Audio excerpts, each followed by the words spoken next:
What's up there, YouTube? It's Gores here, giving you guys a deck profile for my Mekk-knight Invoked deck. I've had a lot of success with this going second variant in Platinum, and I just really want to share it with you guys, so without further ado, here's the deck. So first off, we're running the Gamma package, 2 Max C, 2 Ash. Reason why we're only running 2 Ash, 2 Max C is because we are trying to OTK our opponent, so we don't really want to play a lot of hand traps. I felt like 6 was the right ratio. I really like Gamma going second, and on top of that, just being able to Gamma in response to something like our Magical Meltdown has been pretty strong. In addition to that, people are running crossout designators, so most of the time, like, having that Max C or that Ash isn't as powerful as I want it to be. So yeah, if you wanted to bump the Max C up to 3 and the Ash Blossom to 3, you could cut the Gammas and then find a 6th card or a 7th card to replace the driver, but I've really enjoyed playing Gamma. 3 Alistair, pretty standard for an Invoked deck. Normal summon Alistair. 2 Blue Sky, 1 Red Moon, 2 Indigo Eclipse, and 3 Purple Nightfall. This is a pretty standard Mekk-knight engine. Red Moon just lets you out stuff, Indigo Eclipse lets you play around with moving through the columns, and then the Blue Sky and the Purple Nightfall just let you search your engine. And then Gamma Seal has just been super strong, being able to help out Utopic Future Dragons and other big threats, so Zeus, Crooked Crook against Sharks, so it's been pretty strong for me. Double Invocation, pretty standard. 3 Lightning Storm. Lightning Storm is just, it's Lightning Storm. You drop it, you win. Like, the card's insane, especially in a going second deck. So, 3 Pot of Prosperity. I was playing Dark Ruler No More over this, but I kept running into decks where I would just have to, like, dig for more. So, this is just kind of something experimental I've been doing. Definitely recommend trying the Dark Ruler No More. If you like it, hey, I loved it. But Prosperity has been putting in work for me. It's increased consistency in the deck with only 2 Meltdown. I didn't really want to run Terraforming because then when you have the Meltdown and the Terraforming, it just feels bad. You really don't have a way to get rid of the Terraforming for yourself, except for droplets, and even then it's like, okay, that's super situational. So I wanted to run Prosperity and try it out. Yeah, it does slow down our OTK potential, but hey, so does Dark Ruler. This just increased the consistency of the deck, allowing me to dig for more Mekk-knights. I've really enjoyed it so far. Definitely recommend it, 10 out of 10. Double Magical Meltdown, double Called by the Grave, double World Legacies Memory. This card has been pretty clutch. It lets me summon the Red Moon when I need it.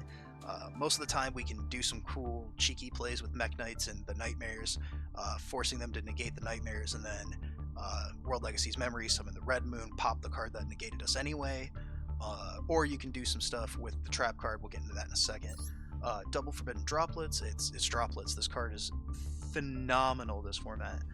Being able to stop the Utopic Draco, being able to stop all kinds of things. You can send your Magical Meltdown if you needed to, you can send your World Legacies, you can send your Dead Driver. If you open double Gamma Seal and you don't want to summon the Gamma Seal, or if you summon Alistair and they try to negate the Alistair, you chain the droplets and stop the Draco or whatever's negating. It's just been really strong. And then triple Evenly Matched.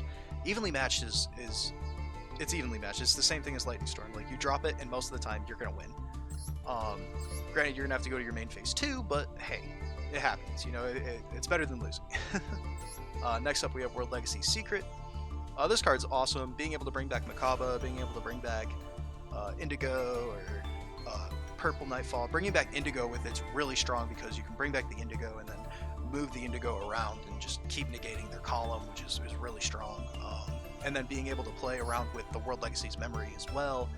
Flipping this, bringing back Indigo, moving it into a column, negating a monster in the same column, and then flipping the World Legacy's Memory and summoning another Mekk-knight from deck, usually either Blue Sky or Purple Nightfall, negating again in the column, and then being able to search is just super strong. Really strong. Really enjoyed this card. Really enjoyed this package. I have a pure Mekk-knight deck that I've also been playing that I want to share with you guys in another video. So really have enjoyed the main deck. Let's get into the extra deck. Purgatrito, Algetes, and Makaba, 2 Makaba. This is pretty standard. Dingirsu, for when you open the double Mekk-knight and you can make that and then out things that can't be destroyed. Secure Gardna, Almirage. Most of the time these are just prosperity fodder, but Also, sometimes you can win the game because make Purgatrio, add back the Alistair, discard the Alistair, pump up the Purgatrio, and swing over everything. Artemis because it's a one-card Makaba. Nightmare Cerberus, Nightmare Phoenix because they help you out stuff. One Mekk-knight of the Morningstar. This card has been pretty good. It's strong. I'll say that. It's not the strongest card in your extra deck, but it definitely helps you win games. Nightmare Unicorn, I mean, it's another way to out stuff. Blackluster Soldier, you just make something that's indomitable. Like, when your opponent can't target it and it can't be destroyed because you make it with a Mekk-knight. And then also being able to attack twice or banish a card. It's BLS in your extra deck. For me, it's been insanely good. If you're playing Mekk-knight Invoked, you have to run this card. Boral Sword for OTKs, and then Access Code Talker. Most of the time, the Boral Sword, Access Code, Nightmares, and the Secure Gardna, they'll be your prosperity fodder. Or you can do the Almirage, Secure Gardna, Purgatrio. Like it really depends on what you're playing against and what you need. But other than that, yeah. So that's the extra deck. Really happy with this deck. The highest win streak I've gotten with this deck is 8 wins in a row. So definitely recommend it.